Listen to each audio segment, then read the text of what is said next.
Well, first let me start by thanking you guys for coming out here and covering us on Thanksgiving weekend. I appreciate that.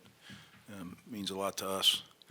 Um, Want to thank our players and our coaches. Um, this is the most mentally tough group of players and coaches I've ever had the honor of working with. I didn't talk much about it this year as the year went on and on and on.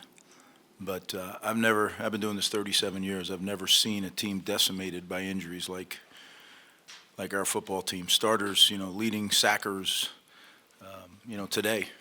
Aaron Lewis got hurt in practice. We lose Eric Rogers last week. It's just starter after starter after starter, and guys refuse to let that be anything but motivation to keep going. And every day they came out to practice and came to meetings and worked their tail off. So I'm really thrilled. I think the coaches did a great job being an example for the players. I think the players really learned a ton this year, and it's a great advancement for our program. Just keep moving forward. But I'm so proud of them. I want to thank them because they never moaned and groaned. They never, we lost 4 in a row. There wasn't anything.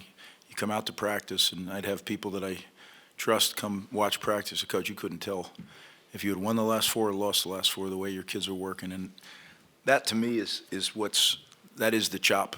And I mentioned it, sometimes I'll mention it when things are tough. Sometimes I'll mention it when we're struggling.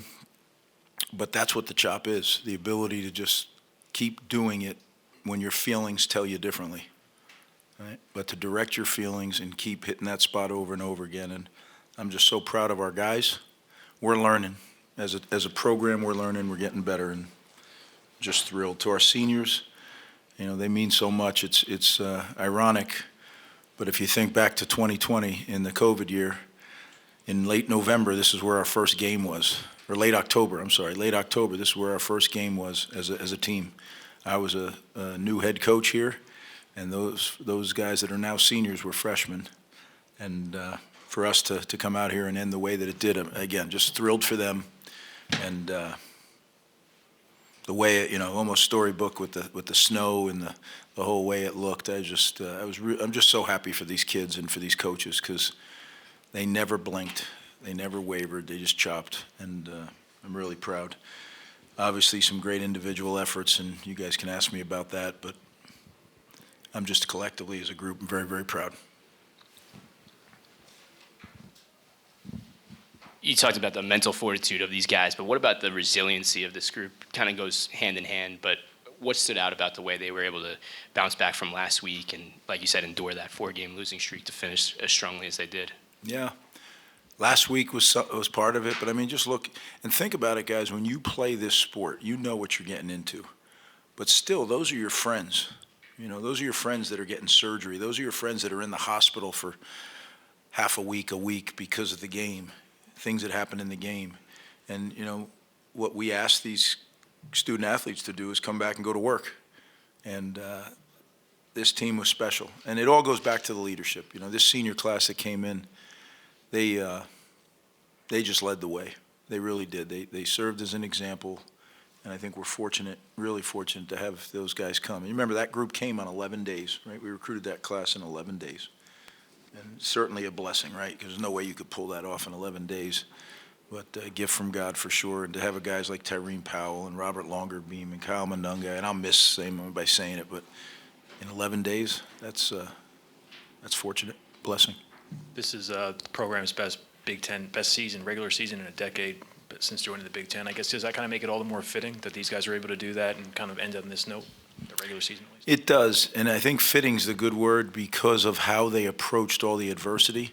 Look, this group had high goals, and I'm not going to get into particulars of what they were, but this group believed, had we had a year like we did last year health-wise, I think this record could look a lot different, but that's ifs and buts.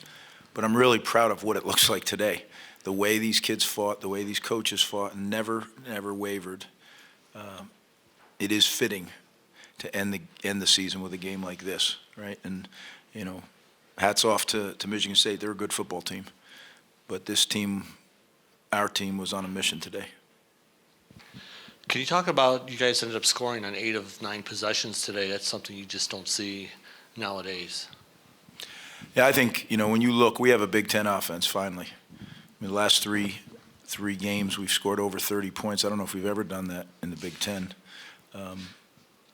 Kirk Shiraka's leadership, great offensive staff, just so proud. And Joe Harris-Simiak, so proud of him and his defensive staff. When you look at all the guys that are not playing and they just keep going, that's, I've literally stayed away from talking about it because nobody cares. But now that it's over, I'm going to tell you that's a special group of people that overcame a lot of key contributors not playing. Some of them for the whole season, some of them for big parts of the season.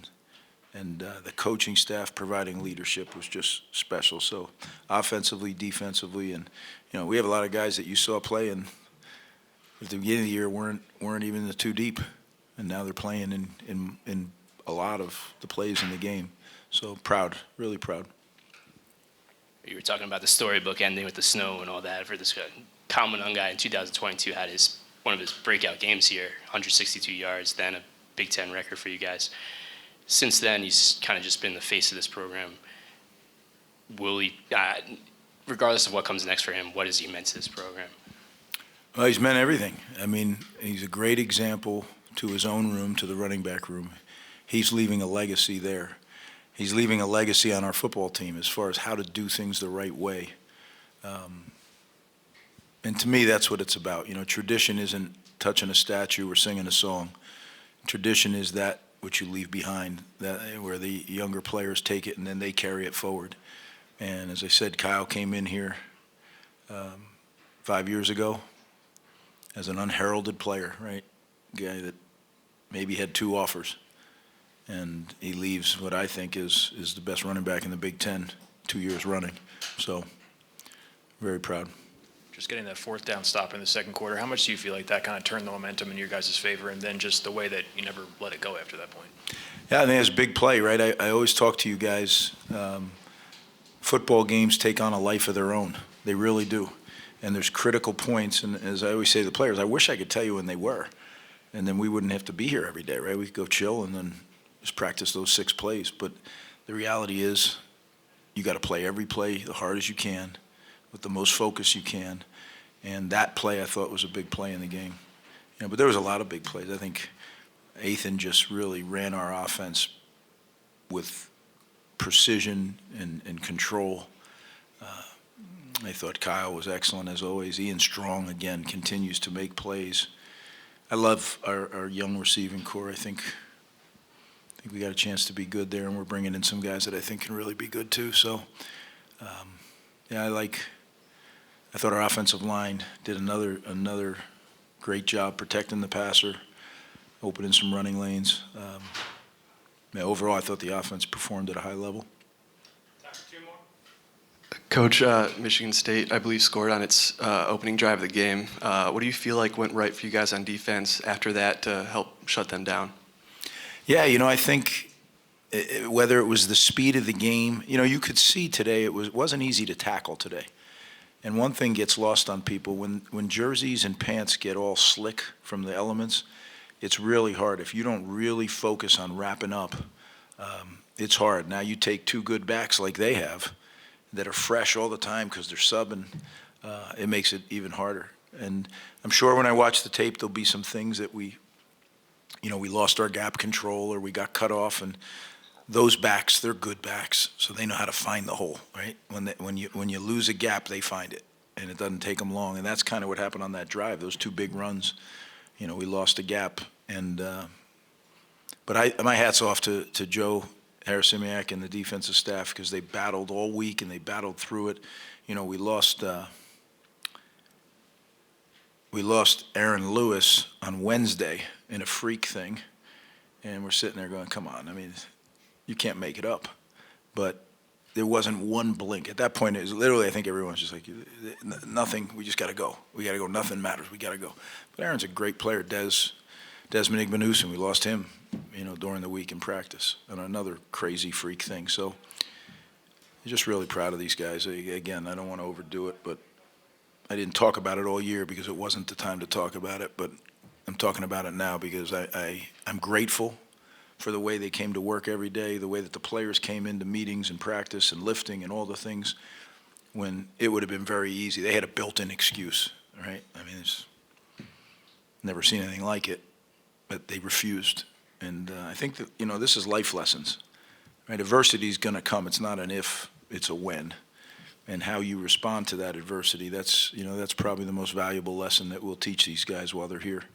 So this will be a group that goes out into the real world and has had some really valuable life lessons. Just we saw Tyler Needham obviously return to the field today. I guess how did that situation kind of evolve, and when did you guys kind of realize that he would be able to give you some snaps today? Yeah, that was a really we're grateful there. I mean, when I listed him out for the season because I meant the regular season, right? I thought he'd be back for the bowl game, but if we were fortunate enough to go to a bowl game at that time, but as he, he came out of I'm not going to get into his personal stuff, but as he got out of his cast, hats off to him. He didn't have to come out. He didn't have to prove anything to me. He's a legitimate tough guy. But he was not going to let his teammates down today. And he played in a different role. I mean, I don't know if you saw. He played at tight end. I'm sure you saw, right? Number 86, Ty Needham. And, helped us a lot in the run game. When you have a legitimate tackle playing tight end, that really changes the dynamic there. But hats off to the medical staff for just doing an incredible job rehabbing him and getting him ready. We thought he'd be back for the bowl. I didn't ever think he'd be back for the regular season. And then hats off especially to Ty because, man, he crushed everything he could to be able to play today. So, again, a lot of respect for these guys. What's the next couple of weeks to look for you guys? And you have any messages for the selection committees of the bowls about your team? Well, we have a plan on what we usually do between the regular season and the bowl. We got to find out when that date is, and then you fit it to the plan. So the first week we won't know. We'll find out next week, after the weekend sometime, and then we'll figure it out. Maybe we'll know a little before if something's done. I don't know how it's going to work, but I'm not worried about that. Look, our goal is to get into the college football playoff and go be a part of that, and that gives you a chance to win the national championship. And we're certainly not there, right? We're 7-5, and you are what your record says you are. But this year, 7-5 was my hats off to these guys and these coaches. They did an incredible job. So wherever we land, we'll have a great trip. And the thing that I know is so important about bowl games is you get another spring practice in essence. And the young guys, we get a chance. We're a developmental program, and what better way to do it, than going to a bowl game and developing them on the way. So we'll do our regular routine. It's served us well. And when we know where we're going, that'll be the next step, the next chapter. But these kids wrote this story this year one word at a time. They refused to get ahead of themselves. They refused to live in the past, and they learned some valuable lessons. So I'm happy for them. I'm proud of them, and look forward to getting back to New Jersey and celebrating with them. Thanks, guys.